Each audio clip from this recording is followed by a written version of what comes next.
बिस्मिल्लाहिर्रहमानिर्रहीम। अस्सलाम वालेकुम नाजरीन, आप यूट्यूब चैनल देख रहे हैं। मैं इमरान खान हूँ। नाजरीन, नून लीग और पीपल्स पार्टी खाली मैदान में बढ़ के मार रहे हैं और इंजॉय कर रहे हैं। बिलावल इसमें ज़्यादा नंबर ले गया और बिलावल ने एक कोशिश ये की है कि किसी तरह गिलगित बल्तिस्तान में ये साबित करें कि वफाकी हुकूमत जो कुछ भी कर रही है उसमें बिलावल का कोई किरदार नहीं है। तो थोड़ा सा मैं रिकॉर्ड की दुरुस्तगी के लिए बता दूं कि दोनों आइनी तरामीम जो हुई हैं वफाक में, वो दोनों पाकिस्तान पीपल्स पार्टी ने साथ मिलकर की हैं।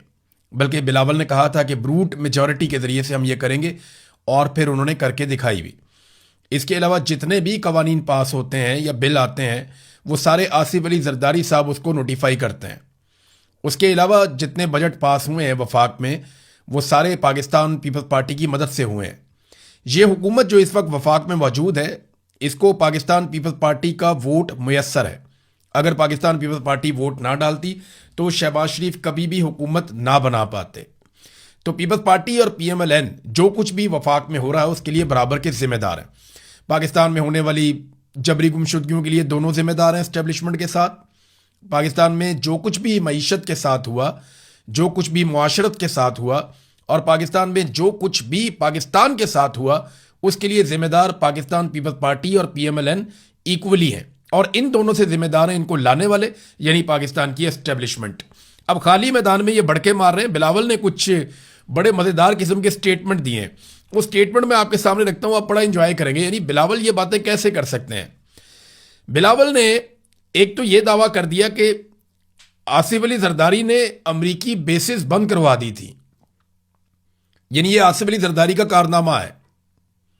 हालांकि हकायक क्या है वो जरा मैं आपके सामने रखता हूं। एक तो ब्लैक वाटर्स आसिफ अली जरदारी के दौर में बदतरीन काम पाकिस्तान में कर रहे थे।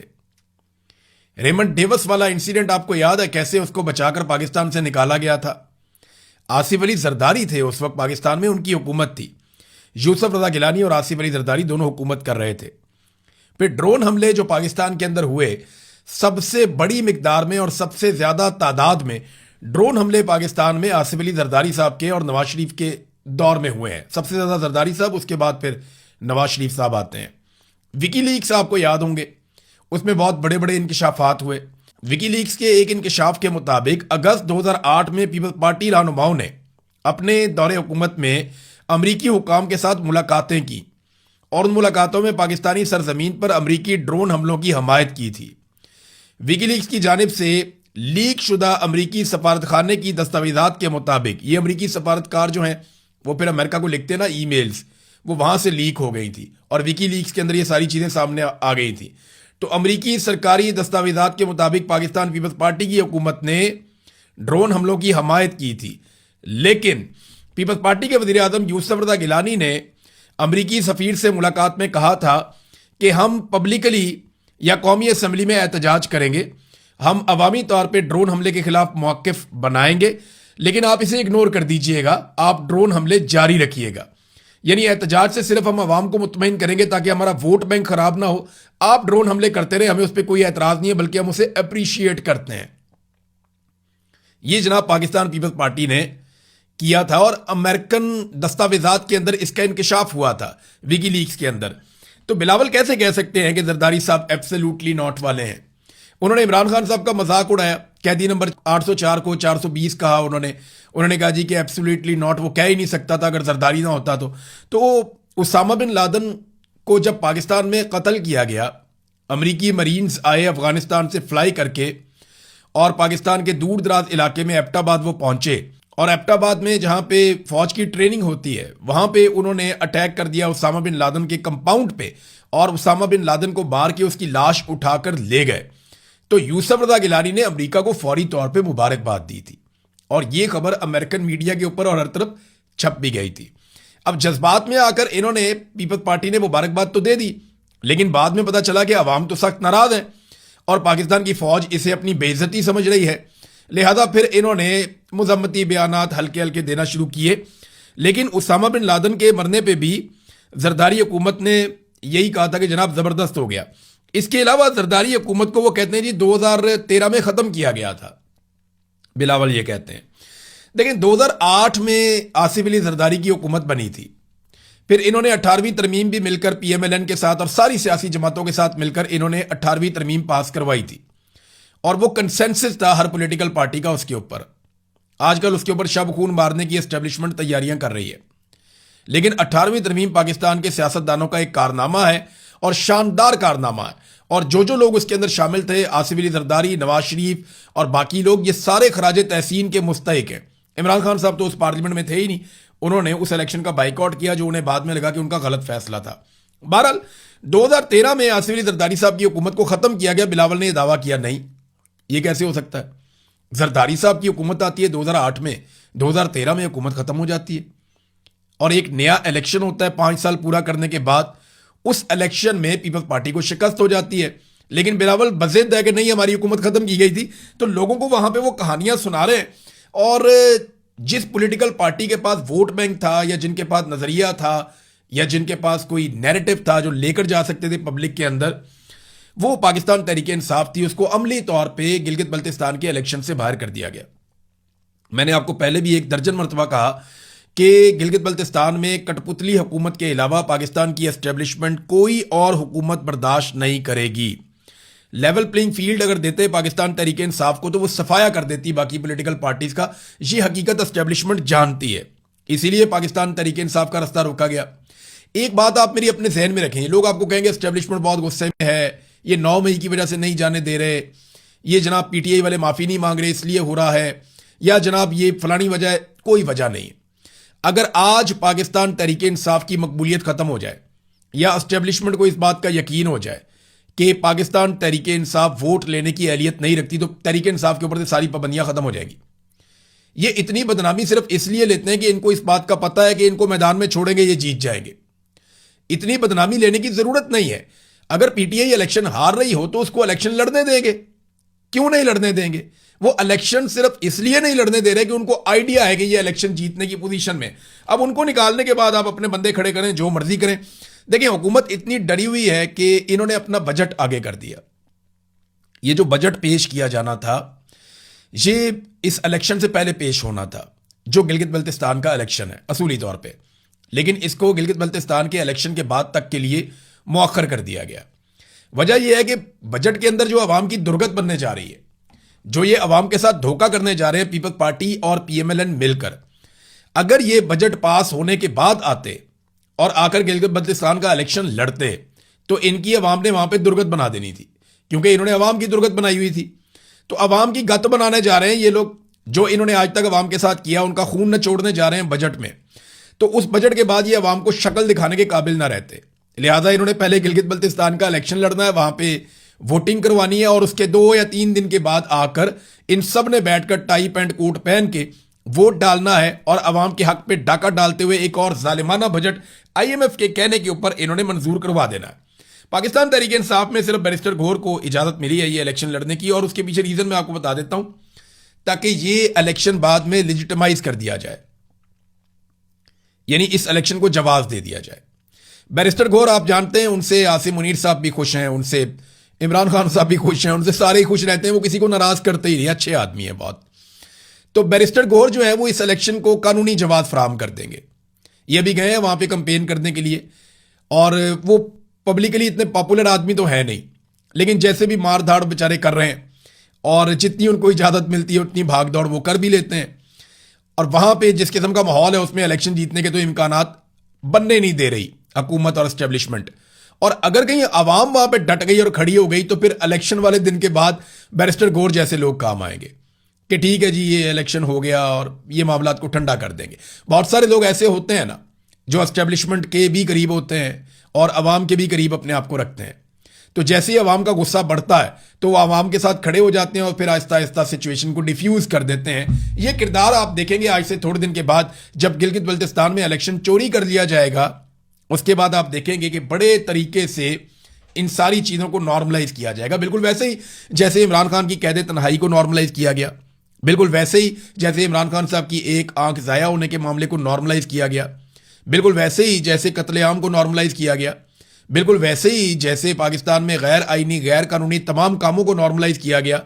आईनी अदालत, आईनी तरमीम के नतीजे में बनने वाला सारा सिस्टम, हर चीज़ को नॉर्मलाइज किया गया ना, वरना ये तो हुकूमत ही जाली है। इस हुकूमत को अभी तक नॉर्मलाइज नहीं होना चाहिए था, लेकिन बड़े रफ्ता रफ्ता ये सारी चीजें की गई हैं। तो इसी तरह गिलगित बल्तिस्तान के अंदर एक इलेक्शन होगा और बाद में उसको नॉर्मलाइज करने की कोशिश की जाएगी। अब डिपेंड करता है गिलगित बल्तिस्तान के अवाम पर कि वो कितना डट कर खड़े होते हैं और किस तरीके से वो अपना हक छीनने की कोशिश करते हैं।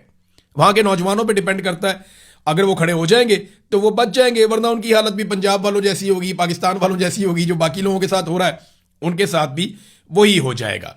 सुहेल अफरीदी साहब की हुकूमत गिराने के हवाले से ना कुछ इंकशाफात मजीद सामने आए। रिजवान गलजीज साहब हैं, उन्होंने भी इसके ऊपर एक पूरा एक प्रोग्राम किया है और उनके साथ जो है वो एक और सहाफ़ी भी मौजूद थे, हमारे दोस्त। तो इन दोनों ने जो बातचीत की है ज़राए से कमोबेश यही चीज़ें मुझे भी पता चली है। वो बात ठीक है कि अली अमीन गंडापुर साहब ये चाहते हैं कि वो वज़ीर आला खैबर पख्तूनख्वा दोबारा बन जाएं। सबसे पहले ये खबर ब्रेक की थी शहजाद अकबर साहब ने। उन्हें किसी सोर्स ने बता दिया था कि चक शहजाद में राणा सनाउल्लाह की, अली अमीन गंडापुर की, शेर अफजल मरवत की और चंद लोगों की मीटिंग हुई है और कोई कार्रवाई डलने वाली है। फिर शेर अफजल मरवत साहब आईनी अदालत में चले जाते हैं कि इमरान खान एक नाअहल शख्स है और सजा याफ्ता है, लिहाजा उसके कहने के ऊपर वज़ीर आला तब्दील नहीं हो सकता। ये कानूनी जवाब दिया जाता है। अली अमीन गंडापुर साहब अपनी पावर शो करना शुरू कर देते हैं। फिर मीडिया में खबरें चलना शुरू हो जाती हैं कि जनाब 30 बंदे टूट गए तो 25 बंदे टूट गए। जो हकीकी ग्राउंड पे सूरत हाल है वो है, तो यानी लोग नाराज हैं, सुहेल अफरीदी से लोग नाराज हैं। लेकिन क्या वो इमरान खान के फैसले के खिलाफ जा सकते हैं? तो मेरा नहीं ख्याल के जा सकते हैं।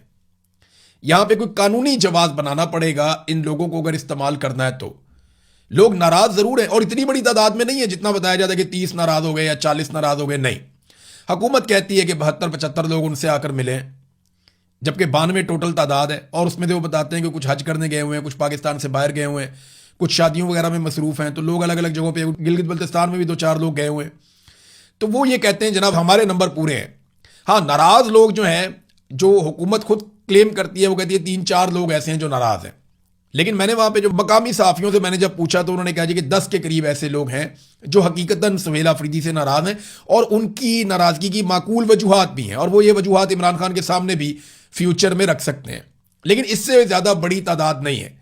अब ये जो दावा किया रिजवान गलज़ई साहब ने, उन्होंने कहा जी कि एक्चुअली ये जो खबरें चलाई जा रही हैं ना कि 30 बंदे हैं तो 25 बंदे हैं तो 27 बंदे हैं, ये खबरें सिर्फ इसलिए चलाई जा रही हैं ताकि एस्टेब्लिशमेंट थोड़ा सा तेज़ हो जाए और आईनी अदालत से सुहेल अफरीदी के खिलाफ फैसला करवा ले। अगर वो फैसला उनके खिलाफ आ जाता है तो फिर दोबारा चॉइस अली अमीन गंडापुर साहब समझते हैं कि वो होंगे। लेकिन इमरान खान साहब से मुलाकात के बगैर फिर खैबर पख्तूनख्वा की हुकूमत कैसे बनेगी? ये सुहेल अफरीदी साहब को अगर ऐसे निकाल दिया गया तो वो पब्लिक में मकबूल भी हो जाएंगे। सुहेल अफरीदी साहब से गलती ये हुई कि उन्होंने अपना मौका काफ़ी हद तक ज़ाया किया। वो नौजवानों को इकट्ठा कर सकते थे। ये साजिशें उनको इसलिए इनका सामना करना पड़ रहा है कि जिस काम के लिए उन्हें इमरान खान साहब लाए थे वो काम शुरू नहीं कर पाए। हालांकि उनकी नीयत पे शक नहीं किया जा सकता, वो कोशिश कर रहे हैं। लेकिन जो असल बात है, जो मुराद सईद ने भी कही, जो और बहुत सारे लोगों ने कही, कि नौजवानों को इकट्ठा करके एक बड़ी तहरीक चलाई जाए और नौजवानों को एक प्लेटफॉर्म के ऊपर लाया जाए जहां से इमरान खान साहब की रिहाई के लिए पूरा जोर लगाया जाए, जिसे इमरान खान ने स्ट्रीट मूवमेंट का नाम दिया था। लेकिन आप देखेंगे वो मामला अब कहीं नजर ही नहीं आता। तो यहां पे सुहेल अफरीदी से गलती हुई और उसका खमियाजा उन्हें जगह जगह भुगतना भी पड़ता है। नादरीन, ईरान ने और अमेरिका ने एक दूसरे के ऊपर मिसाइल दाग दिए हैं और ये ताज़ा कार्रवाइयां हुई हैं। इन कार्रवाइयों के नतीजे में आलमी मंडी में पेट्रोलियम मसनूआत की कीमतें फिर बढ़ गई हैं और पाकिस्तान के अंदर आपको पता है बहाना ही चाहिए होता है कीमतें बढ़ाने के लिए। ये अभी फिर कीमतें बढ़ा देंगे। आलमी मंडी में 10 रुपये बढ़ती है तो ये यहाँ पे 100 रुपये बढ़ा देते हैं। ऐसी ही वारदात पाकिस्तान में हमेशा डालते हैं। अब हुआ यह है कि ईरान ने जो जवाबी कार्रवाई की वो उसको जवाब फराहम कर रहे हैं। यानी अब्बास अराक्ची ने जो बात की, देखिए ईरान का रवैया बहुत सख्त हुआ गुज़िश्ता 2-3 दिनों में। एक उन्होंने कहा कि हम जलजले जैसा जवाब देंगे, बहुत खौफनाक। ईरान के पास ऐसा क्या आ गया है या ऐसी कौन सी चीज उनके हाथ लग गई है कि अब वो बहुत खुलकर मैदान में आ गए हैं और वो दिलचस्पी नहीं दिखा रहे ज्यादा मुज़ाकरात के अंदर। जबकि अमेरिका मुझे बैकफुट पे दिखाई दे रहा है।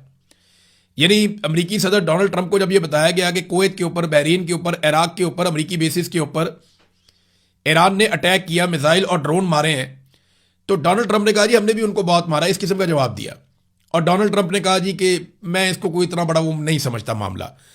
देखिए, जब अमेरिका ने लड़ाई करनी हो ना तो अमेरिका एक पटाखे को भी बहुत बड़ा मसला बना सकता है, लेकिन जब उन्होंने लड़ाई नहीं करनी तो फिर उन्हें बहुत मिसाइल और जो ड्रोन्स हैं वो भी उनको छोटी चीज़ लगते हैं, वो बड़ी बड़ी सूरत हाल को पी जाते हैं। तो इस वक्त अमेरिकन बैकफुट में हैं, वो एक मुआहदा करना चाहते हैं। डोनाल्ड ट्रंप रोजाना की बुनियाद पर ये बात भी करते हैं, लेकिन हो सकता है कि अमेरिका बगैर किसी मुआहदे के चीज़ों को लटका के आहिस्ता आहिस्ता बाहर निकल जाए, क्योंकि डोनाल्ड ट्रंप को जो फेस सेविंग चाहिए वो वाली फेस सेविंग तो ईरान फिलहाल नहीं दे रहा। लेकिन ईरान ने जो अटैक किया, कुवैत में एक शख्स के जाँ बहक होने की इतला है, जबकि 63 लोग जख्मी हुए हैं। कुवैत ने यह बताया, उनकी जो फोर्सेज हैं, कि 13 बैलिस्टिक मिसाइल और 17 ड्रोन्स हम पर मारे गए। इनमें से अक्सर को हवा में तबाह कर दिया। बहरीन में भी इसी तरह की चीजें रिपोर्ट हुई हैं और इराक में भी ऐसी ही चीजें रिपोर्ट हुई हैं। ईरानी फोर्सेज के मुताबिक ये जो नुकसान हुआ है, ये अमेरिकन पैट्रियट जो मिसाइल एयर डिफेंस सिस्टम है उसके अंदर कोई खराबी आई है, जिसकी वजह से यह नुकसान हुआ है। अच्छा, इसमें कुछ वीडियो भी जारी की गई थी, कुछ दावा किया गया गुज़िश्ता रात कि अमरीकी इंटरसेप्टर जो है, जो ईरानी मिसाइलों को निशाना बनाने के लिए उड़ रहे थे, उनमें से कोई फट गया है या उसमें कोई नुकसान हुआ उसकी वजह से। अब ईरान दावा कर रहा है कि यह वो वजह है कि यहां सिविलियन का नुकसान हुआ, हमने नहीं किया। जबकि कुवैत ने फौरी तौर पे ईरानी सफीर को ईरान से, अपने मुल्क से निकलने के लिए कहा है और कुवैत उसके ऊपर सख्त रद्द-ए-अमल दे रहा है। सऊदी अरब ने इसकी मजम्मत की है और कई जगहों से इसकी मजम्मत आई है। बहरहाल जो इराकची है वो ये कह रहे हैं जी हमने तो हमला अपने दिफा में किया है और इन मुकामात पर हमले कर रहे हैं जहां से अमेरिका को जंगबंदी की खिलाफ वर्जियों और शिपिंग पर हमलों की इजाजत मिली हुई है। यानी ईरान कहता है ये हमारे जवाबी हमले हैं, जिस जगह से हमारे ऊपर हमले होते हैं हम वापस वहीं पे अटैक करते हैं। अब ये इस हमले के बाद जो है वो सूरत हाल दोबारा से कशीदा हो गई है और आलमी मंडी में तेल की कीमतें बढ़ रही हैं। ईरान ने एक और धमकी लगाई है और ये बड़ी खतरनाक बात है। देखिए, मैं आपको बता रहा हूं, ईरान बहुत खुलकर आ गया गुज़िश्ता चंद दिनों में। अभी ईरान ने कहा कि अगर बैरूत के ऊपर इसराइल हमला करता है या बैरूत को इसराइल ने निशाना बनाया तो हम बराह रास्त इसराइल के ऊपर अटैक कर देंगे, ये ईरान ने कहा। इससे पहले ईरान ये कहता रहा है कि अगर हमारे ऊपर हमला किया गया तो हम जवाब देंगे, अगर हमारी इंस्टॉलेशंस को नुकसान पहुंचाया गया या हमारी कीमती जगहों को तबाह किया गया, एनर्जी के जो हमारे प्लांट्स हैं उनको निशाना बनाया गया, तो हम जवाबी कार्रवाई करेंगे। लेकिन अब वो ये कह रहा है कि अगर बैरूत पे भी हमला होता है लबनान में, तो ईरान अपने मिसाइलों और ड्रोन्स के साथ इसराइल पे हमला कर देगा। ये ईरान का एक ताज़ा स्टेटमेंट है जिसने खलबली मचा दी है। अब देखते हैं कि इसराइल अपने हमले रोकता है, क्योंकि अमेरिका ने इसराइल और लबनान के बीच में एक जंगबंदी करवाई है और इसमें डोनाल्ड ट्रंप ने दावा किया है कि हिजबुल्लाह भी इस बात पे मान गए हैं कि वो अब इसराइल के ऊपर फायरिंग, शेलिंग या बमबारी नहीं करेंगे और इसराइल भी उनके ऊपर किसी किस्म का हमला नहीं करेगा। लेकिन जो नेतन्याहू का स्टेटमेंट होता है वो बिल्कुल मुख्तलिफ होता है। बल्कि इसराइल ने तो यह भी स्टेटमेंट दिया है कि हम डोनाल्ड ट्रंप का सिर्फ इंतजार कर रहे हैं, हम ईरान पर हमले के लिए मुकम्मल तौर पर तैयार हैं। तो अमेरिका चाहता है सुलह, ईरान जो है वो थोड़ा सा अग्रेसिव मोड में है और इसराइल को सुलह सूट नहीं करती। अरब ममालिक अजीब एक मखमसे में फंस गए हैं, ना उनका कारोबार चल रहा है, ना उनकी स्ट्रेट ऑफ हुर्मुज़ जो है वो खुल रही है, ना वो अपना कारोबार कर पा रहे हैं, ना वो सुख का सांस ले पा रहे हैं। उन्हें समझ नहीं आ रही कि वो कहां फंस गए अमेरिका और ईरान के बीच में, और उस जंग का कोई नतीजा भी नहीं निकल रहा। तो अब तक के लिए इतना ही। अपना ख्याल रखिएगा, अपने चैनल का भी। अल्लाह हाफिज़।